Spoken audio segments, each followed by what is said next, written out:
Hi guys, so this is the Q&A that I promised over on Twitter. I'm going to answer a couple of questions for you today. So I'm going to start with Ronan, who asked, if you move from Northern Ireland to another part of the UK, i.e. Britain, will you lose any EU rights? Now, the Good Friday Agreement applies to everybody that is born in Northern Ireland. So you have the same rights as anyone resident in Northern Ireland. If you were born there, if you moved to a different part of the United Kingdom, you're still entitled to those rights. You wouldn't lose any rights from living in another part of the UK, I think. However, with Brexit, there are going to be complications to that, such as the European health cards, and I know the Irish government has said that they are going to extend that right to the people of Northern Ireland. However, that seems to be based on residency at the moment, not necessarily living outside of Northern Ireland. So I think that the Irish government needs to make clearer and have more clarity around what rights they are going to extend to the people of Northern Ireland, and how are they going to extend that, and if they're going to extend that to those living outside of Northern Ireland but still within the United Kingdom.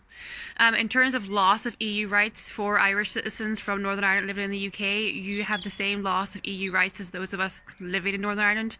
So things like family reunification, access to settlement scheme, those kind of restrictions that we're facing. Unfortunately, you guys face that too. Hope it helps. Moving on, Shirley would like to know if there is an argument as a dual national. I believe there would be an argument legally as a dual national, because under the Good Friday Agreement, there can be no detrimental differential treatment between the two communities, and we are legally supposed to be allowed to be dual nationals if we so choose, with no negative consequences. However, I personally am not a dual national. I'm just an Irish national, so I have not pursued the argument of securing my rights as a dual national, although I think there could be a case for someone to do that, but they would have to be born in Northern Ireland in order to do that, because that's where the Good Friday Agreement is applicable. If I applied as British, would my husband get an EU residence card? No. If I applied as British but I lived in Spain for a year, yes, because I would have exercised my treaty rights as a British national. However, I'm an Irish national, which means I'm an Irish national living in the United Kingdom, which means I'm automatically exercising my treaty rights. And that is the only way to get the residence card as an Irish national. You can't get the residence card as a British national if you're in the United Kingdom and you haven't left the United Kingdom and lived in another EU state. So it's kind of a bit of a thing you have to go through.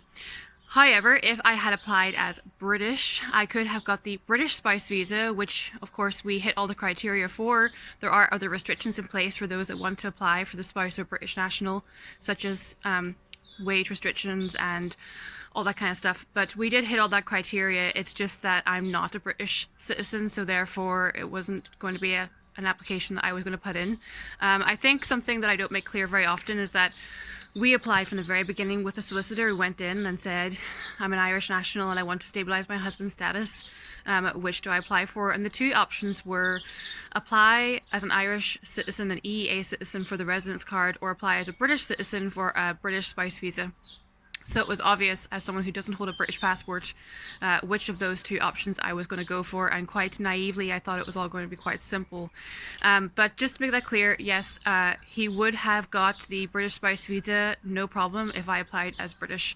Or if I renounced British citizenship, he would have got the residence card in 6 months as well. And on to Patrick, who has a daughter who was unable to get a British passport even though she was born in Belfast. This is quite an interesting one, because technically what the Home Office is doing is saying that under the British Nationality Act 1981, if one of your parents is a British or settled person, so that means someone who is British or someone who is Irish, because Irish citizens in the United Kingdom are classed as permanently settled, so that means you're a settled person and therefore your child would be automatically British.